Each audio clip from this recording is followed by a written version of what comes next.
¿Cómo están, compañeros? Buenas noches. Doctor, buenas noches. ¿Cómo están? Buenas noches, doctor. Buenas noches. Seguramente ya culminando también con esto de nuestros mastacus, que es el mastacu y bueno, darle la bienvenida a cada uno a nuestros familiares, ¿no? Con esto que es el armado de nuestras mesas. Es una tradición que es una tradición muy boliviana, y que además no solo eso, ¿no? Sino más bien que recordamos a todos aquellos quienes nos han acompañado en vida, ¿no? Y veía yo asombrado, y al mismo tiempo también incluso se arman algunas mesas para sus animales, para nuestros perritos u otros animalitos también que han sido parte de la familia, ¿no? Como se los ve, y eso es algo muy bonito y que llama la atención, compañeros. Pero bueno, estamos hasta el mediodía del día de mañana, que es feriado. Más bien no tenemos clases el día de mañana con ustedes. No sé si habrán coordinado con sus otros docentes cómo lo van a hacer, pero al ser feriado seguramente van a reponer la clase del día de mañana, ¿no? Y bueno, aquí ya a inicios del feriado del día martes, era que sea lunes, ¿no? Así se unía, aunque igual no hubiésemos tenido que reponer nuestro martes, miércoles o en la semana, hubiésemos tenido que ver cómo reponer. Pero bueno, compañeros, el día de hoy y pensando de que mañana vamos a descansar, vamos a continuar viendo lo que estábamos viendo la última clase, que son los derechos humanos, y en los cuales nosotros íbamos a culminar ya el día de hoy, porque en sí, hasta los derechos humanos nosotros tenemos nuestro examen parcial, y es ahí donde nosotros vamos a terminar el día de hoy para que ya podamos ingresar de lleno a lo que serían los siguientes temas que van a ser parte de nuestro tercer parcial, ¿no? Entonces, ya confiando en ustedes, en que me van a hacer recuerdo la penúltima clase, de poder repasar para el examen previo, les voy a ir, bueno, ustedes me referirán, me harán recuerdo, ya tenemos la siguiente clase examen, podemos repasar esta clase, por favor, licenciado. Entonces, de esa manera vamos a repasar algunos puntos importantes dentro de todo esto que hemos ido viendo en este segundo parcial. Y además ahí algún compañero me hacía la consulta respecto a los puntos también de esta, ¿qué sería la participación en esta actividad de la universidad denominada dulce o truco, ¿no? Entonces, ya saben ustedes que antes de que suceda lo del examen y nos vuelva a suceder lo que pasó el anterior parcial, comuniquen oportunamente quiénes van a querer la nota en qué materia, ¿no? Para que no tengamos otra vez ese inconveniente. Entonces, eso refiéranle acá al doctor Unzueta, para que de esa manera pueda, seguramente, y en algún momento me hará llegar la lista de las personas quienes solicitaron que esos 5 puntos, ¿ya? Y también otra cosa, ¿no? De que si bien son 3 según la universidad, yo les estoy otorgando 5, ¿no? Ustedes ya le dirán los puntos nada más que nos han prometido por la participación. Ya ese es un tema aparte. Yo obviamente voy a cumplir con lo que les he dicho de los 5 puntos a quienes lo soliciten. Pero espero que no se hayan confiado en lo que debería haber sido la participación en este parcial, ¿no, compañeros? En lo que son los foros. Espero que no sea, ya bueno, tengo 5 puntos ahí, entonces no voy a hacer un foro, ¿no? Todavía no he revisado los foros y espero que hayan participado todos. Lo he ampliado porque ya saben todos ustedes qué es lo que sucede una vez que culmina el plazo. Estamos como buenos, con relación a toda nuestra sociedad en sí, tratando de reavivar los plazos, compañeros, o algo que yo ya preví. Yo ya estaba preveyendo ya hace muchas clases, y sucedió lo que sucedió, ¿no? De que no he podido subir, y que a medianoche, y que justamente algo ocurrió, o que no se grabó mi participación. Entonces, es por eso que se ha tomado la decisión de ampliar el foro, ya, pero la ampliación del foro, para todos los que subieron con fecha del día sábado, creo que era 30 era, ¿no es cierto? El puntaje va a ser un tanto menor, ya, serán 2 puntos menos, máximo. Pero yo les hablo de que no podemos comparar con todos los que sí han hecho el esfuerzo de cumplir. Espero que comprendan, compañeros. Y tampoco haya reclamos de que, ¿por qué me estás reduciendo los puntos? Yo he presentado mi trabajo y, bueno, ustedes lo han hecho fuera de plazo, los que lo hubiesen subido posteriormente, ¿ya? Entonces, entendamos esa situación, por favor, a todos ustedes, compañeros. Espero que estén entendiendo y lo estoy yo recalcando en cada uno de los grupos en los que tenemos nosotros nuestra materia. Entonces, habiendo dicho eso, compañeros, comenzamos nuevamente nuestra clase, culminando ya con el tema de lo que ha sido el estudio de los derechos humanos, porque hemos visto la importancia de estos desarrollándose a través de mucha evolución que ha tenido el derecho constitucional, el constitucionalismo en sí a nivel mundial.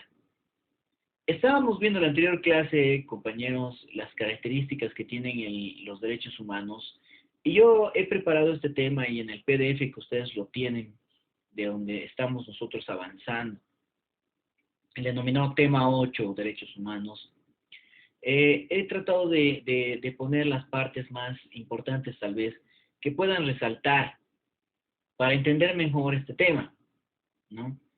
Y creo que nos hemos quedado viendo la lucha de los derechos humanos, pluralidad de derechos y qué tipos de derechos humanos existen, ¿no es cierto?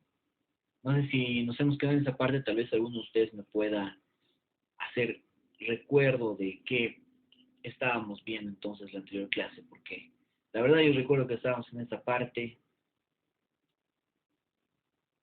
Alguno tal vez que nos pueda ayudar. ¿Quién quiere referirnos, compañeros, algo de esto? ¿Qué estábamos viendo? A ver, Montaño, Mamani, Ariel está ahí en la pantalla. ¿Qué dice Ariel? ¿Está ahí o continúa tal vez con esto de los cantos y rezos que se les da a cada uno de los fallecidos, contra entrega siempre de algo que son nuestras masitas, ¿no? Nuestros suspiros, nuestro bizcochuelo, que el día de hoy me han estafado compañeros con un bizcochuelo, ¿no? Yo veía haciendo cola aquí en la Sucre. Obviamente el juzgado trabajó hasta el mediodía, entonces yo llegando más bien a gestionar algunas cosas ahí en el centro, vi haciendo cola cerca de una panadería por ahí por la Sucre y bueno, a la gente comprando bizcochuelos y he comprado pensando de que iba a ser muy rico, pero ya no sé de dónde comprar bizcochuelo, compañeros. Muy ricos comía hace mucho tiempo, ya no sé dónde venderá un bizcochuelo muy bueno. Ese parecía un pan de color que le han metido una tinta, creo ya. Me han estafado a 7 pesitos estaba, compró dos y ya. ¿Dónde hay buenos bizcochuelos? Que ahora ya no hay como antes. Eso que obviamente viene en ese papel sábado, ¿no es cierto? Doblado, a eso me refiero. Y bueno, entonces de esa manera le hemos pasado el día de hoy. Aprovechando también el tiempo que hemos tenido porque no estaba trabajando en el juzgado de poder hacer otras gestiones también, ¿no? En el centro, compañeros. Y bueno, supongo que estábamos ahí, compañeros, estábamos hablando de la lucha de los derechos humanos. ¿Qué tipos de derechos humanos nosotros podríamos referir? Y creo que habíamos visto un sujeto en primera instancia, el que está sujeto al titular del derecho, que somos todos, la globalidad de todas las personas que componen este mundo, ¿no? Más allá entonces del sexo, de la religión, de la edad, etcétera, de todo aquello que nosotros pudiésemos ver como un limitante, tal vez, para que alguien pueda ser considerado humano. Entonces, no hay aquí distinción. Sobre el objeto que es expresado en los diferentes textos jurídicos, ¿no? Que son reconocidos a nivel nacional e internacional, cuya principal meta, tal vez podemos verlo así, es la educación, la salud, la libertad, la seguridad, entre varios otros que necesariamente tienen que atravesar por el respaldo internacional para que un Estado tenga que respetarlos. una garantía de exigibilidad, del cumplimiento del derecho. Cuando un tercero no lo respeta, y en este caso, esa garantía va a estar sujeta siempre al respeto de instituciones internacionales, y quien veamos, quien puede ser el que vaya a vulnerar ese derecho, generalmente va a tener que ser el mismo Estado. Y al hablar del Estado, hablamos no necesariamente de un presidente, de un vicepresidente, de un ministro de Estado, sino de todos aquellos funcionarios públicos quienes cumplen un rol dentro del Estado y que representan al mismo. Es la garantía del cumplimiento entonces del derecho cuando un tercero no lo viene a respetar. Y para eso nosotros hemos tenido que atravesar históricamente a una constitución de derechos humanos, a una proclamación, si quieren así, de esos derechos humanos para todos, a través de normativa que va a venir a reconocer cada uno de estos. Y esa evolución se da a partir de lo ocurrido en la Segunda Guerra Mundial, como muy bien lo hemos estudiado.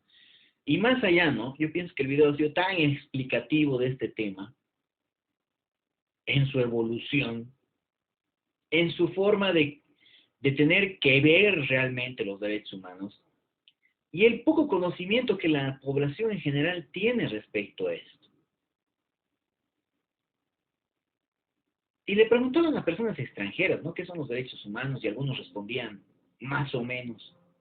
Algunos se ubicaban en el tema algo, pero algunos otros tal vez ni conocían. Y yo les puedo apostar que si hacemos ese sondeo en nuestro país, en nuestra ciudad tal vez, ¿no?, individualizando un poco más dónde vamos a hacer el estudio y con qué herramientas, ¿no? Ustedes ya tienen que ir preparando los que van a preparar sus tesis, ¿no? Tenemos que ir enfocando a un grupo específico, porque si hablamos de una población general, imagínense la cantidad de humanos que existen dentro del, no solo del territorio nacional, ¿no es cierto? Entonces tenemos que ir individualizando. A nivel departamental, en Cercado específicamente, acá en Cochabamba, solo en Cercado, igual es un montón, ¿no? Podemos decir, podemos ir delimitando un poco más, pero hacemos un sondeo y les puedo apostar que un 70% o un 60%, arriesgándome mucho, yo pienso, un 60% debe saber relativamente qué son los derechos humanos. Y ese 40% para mí que debe desconocer totalmente qué son, para qué sirven y quién tiene que resguardarlos.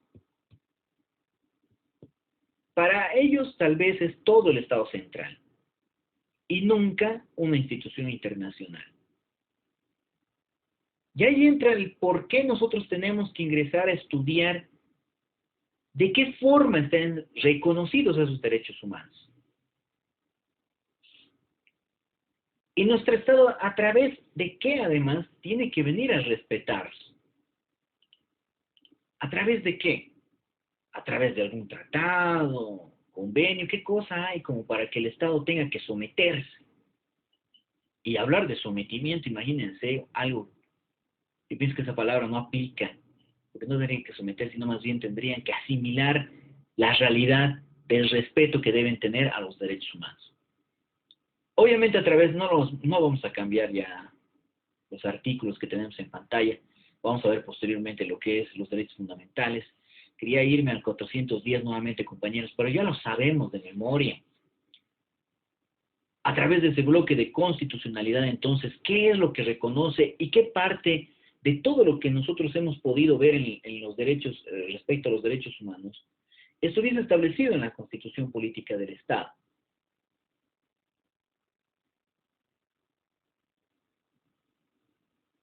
Hay muchas entidades que promueven los derechos humanos. Demasiadas. A nivel internacional, yo pienso que es imposible poderlas mencionar en su totalidad.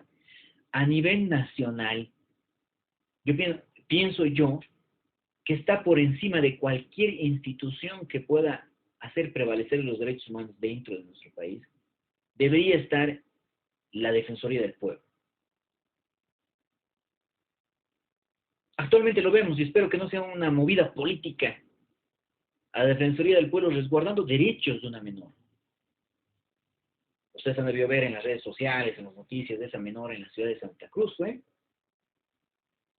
O en La Paz, no, sí, Santa Cruz, donde referían de que la misma había sido violada, obviamente, y bueno, ¿qué se puede esperar también en una menor de edad? Que todavía no tiene de cierta forma, no tiene la madurez mental para estar sobre este tema respecto a la sexualidad, ¿no es cierto? Es un tema muy álgido, muy complicado, al cual nosotros ingresamos siempre, ¿no? He tenido casos de violaciones sin número, compañeros, ¿no? Realmente el tema este es muy complicado de poderlo abarcar. Y en materia penal seguramente ustedes ya van a poder ver, o procedimental penal, van a tener que ver, y yo pienso que sería bueno que vean y lleven a cabo en una simulación de casos, un caso específico de violación. Todo lo que implica y lo que ahora mismo reclama la Defensoría del Pueblo, ¿no? De que la menor sí pueda optar por la vía del aborto, ¿no? De interrumpir ese embarazo. Un embarazo que desde ningún punto de vista puede ser asumido como algo que ella hubiese querido. Ya ahí van los informes psicológicos, ahí van los peritajes psicológicos, además el informe psicosocial, ¿no? ¿Qué más viene de la mano? El forense,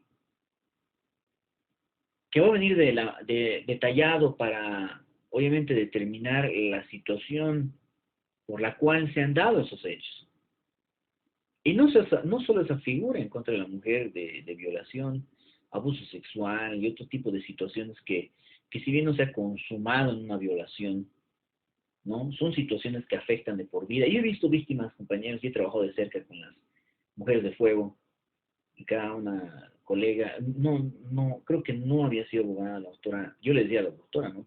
No sé si será abogada Ángela Nogales, muy buena persona, ¿no? Quien me ha confiado en muchos casos en los cuales hemos visto de cerca y hemos llegado a juicios orales con la finalidad de impulsarlos, de realmente sentir, también las de la Oficina Jurídica de la Mujer, me estoy olvidando, se llamaban la doctora, ahí sí son abogados, y venían y participaban conmigo del juicio, ay, se me ven sus nombres, otras que realmente ven con mucho ímpetu este tipo de casos, y hemos logrado sentencias, obviamente, muchas veces me han agradecido, muy buenas personas, además, todas ellas, a quienes se les ha ayudado, y he tenido que ver de cerca realmente la aflicción que pasa una mujer por una situación tan delicada.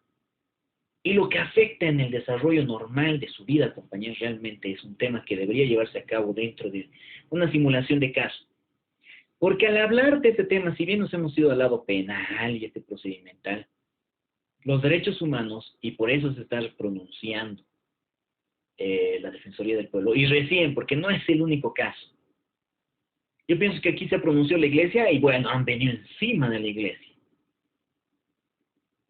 ¿no? La iglesia desde siempre tiene un criterio distinto, totalmente,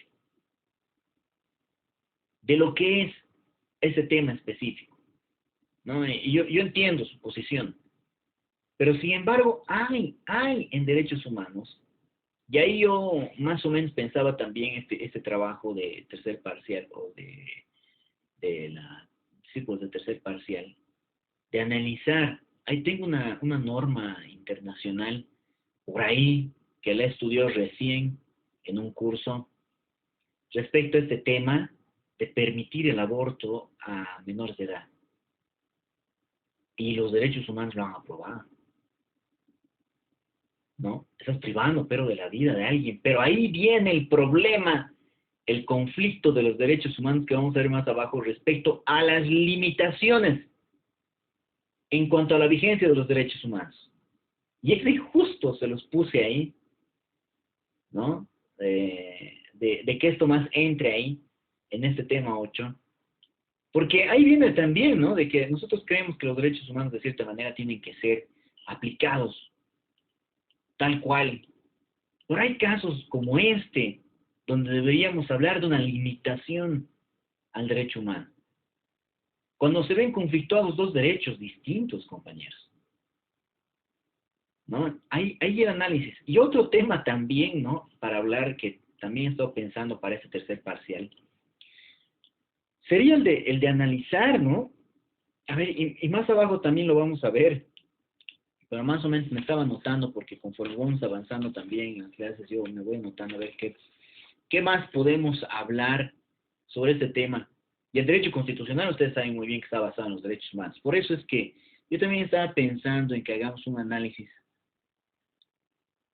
respecto a la resolución emitida, en este caso el pronunciamiento, tal vez podemos verlo así, de una Corte Interamericana de Derechos Humanos, con relación a lo que es la reelección como un derecho humano. Y van a ir muy preparados ya para el tema de... Hay una materia de derechos humanos, creo que les dije, ¿no es cierto?, en nuestra universidad. Entonces, allá le dan cátedra más bien ustedes a la docente o al docente que les vaya a tocar. Aunque el tema de derechos humanos, compañeros, desde siempre es muy amplio, ¿no? Es demasiado amplio en el sentido de que tendríamos que analizar muchas cosas y no podemos quedarnos en este tema específico desarrollándolo durante todo un semestre. Imagínense tener todo un semestre una materia de derechos humanos. Ahí ya ustedes vean la complejidad del tener que hablar de ese tema específico. Derecho constitucional, compañeros, yo pienso que igual debería estar dividido hasta en 3 partes, por la cantidad de temas y de situaciones que pudiésemos abarcar dentro de esta. Hay algunos compañeros que siguen ingresando.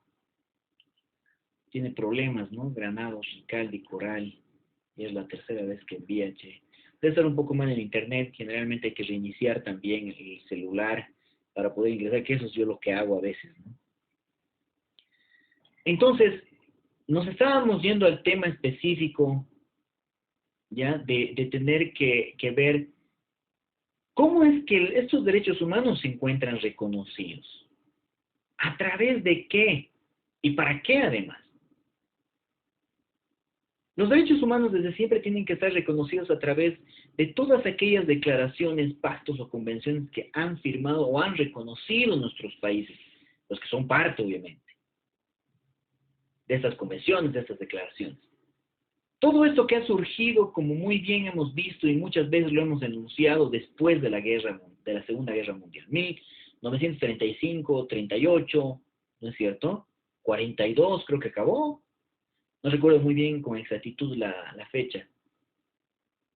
Y debido a toda la situación realmente que hemos atravesado, y nos incluimos también porque hemos atravesado, y ustedes saben, en ese momento, saliendo de una guerra del Chaco, o de la guerra del Chaco 1935, ¿no es cierto? Saliendo de una guerra del Chaco y viéndonos con una economía de lo peor que ha debido ser en ese momento. Yo creo que solo nuestros abuelos podrían referirnos y contarnos realmente lo mal que han pasado, porque luego vino devaluaciones, no sé qué otras situaciones.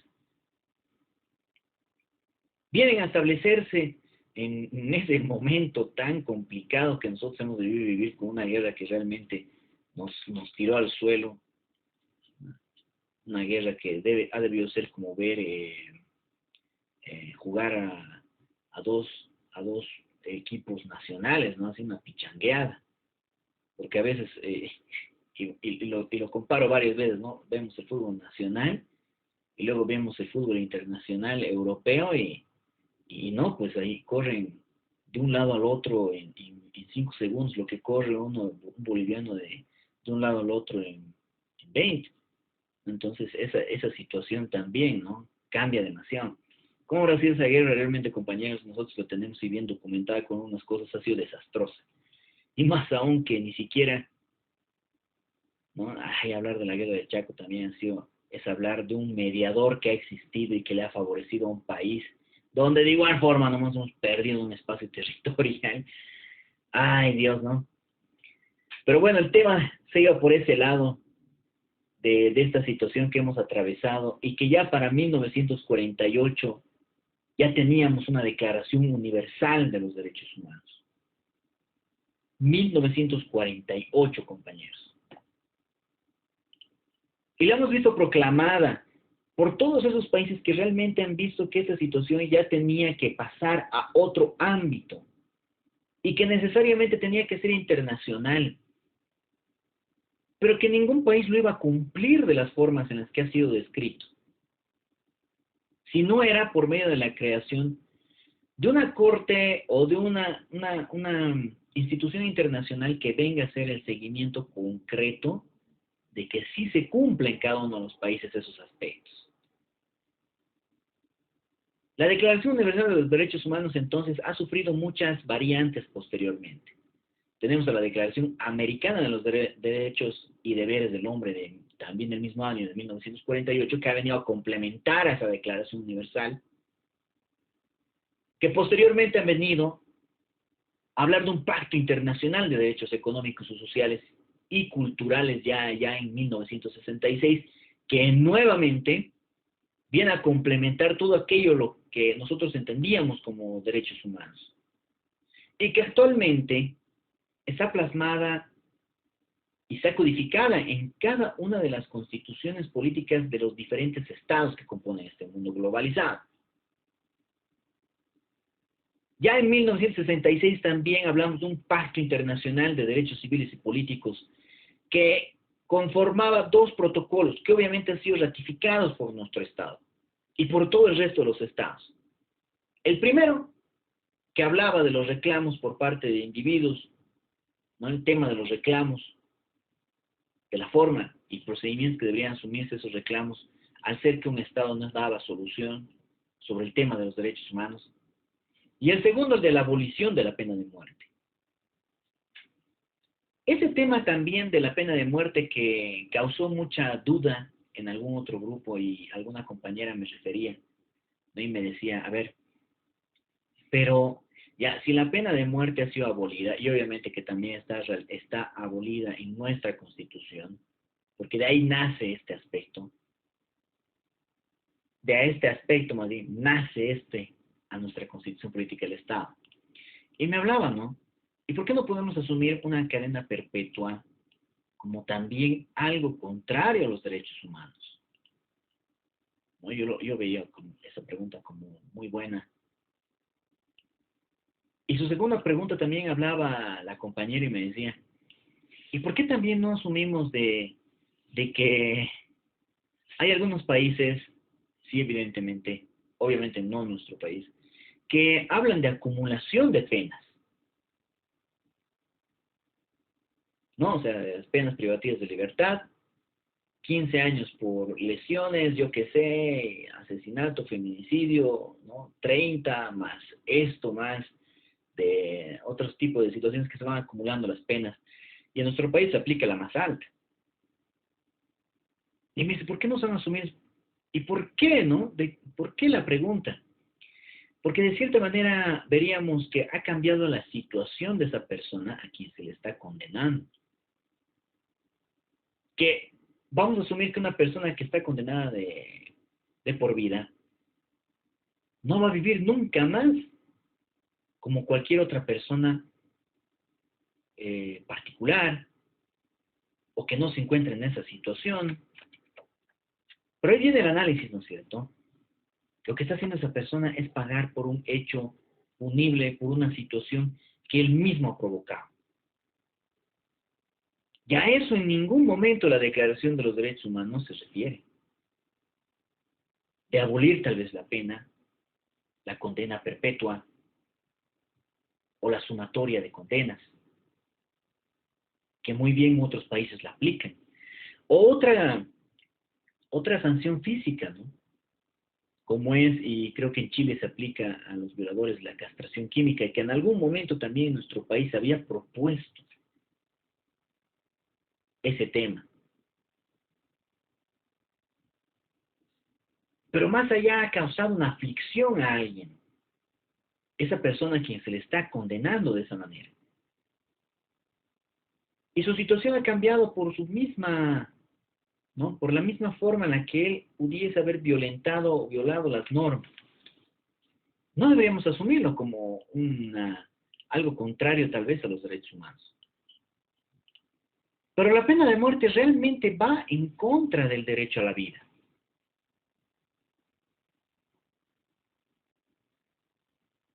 Y ahí es donde nace el conflicto, ¿no es cierto? Y el análisis que debería surgir de cada uno de estos temas que nosotros vamos avanzando en derechos humanos.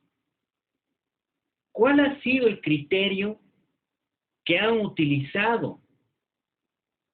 Por ejemplo, para remitirse a este tema específico de la reelección como un derecho humano. Hay que analizar el fundamento de tener que poner una balanza y decir, a ver, ¿quién tiene y quién no tiene ese tipo de derecho humano a poder ser reelegido las veces que él viese conveniente? Ese fundamento tiene que estar transcrito en esa resolución emitida por la Corte, a distinción de lo que hubiesen arribado a referir en nuestro Tribunal Constitucional Plurinacional.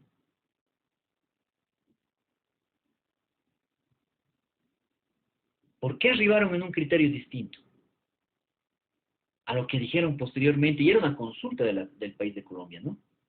Se va a cortar, compañeros, les vuelvo a enviar el link, por favor, les ruego volverse a conectar.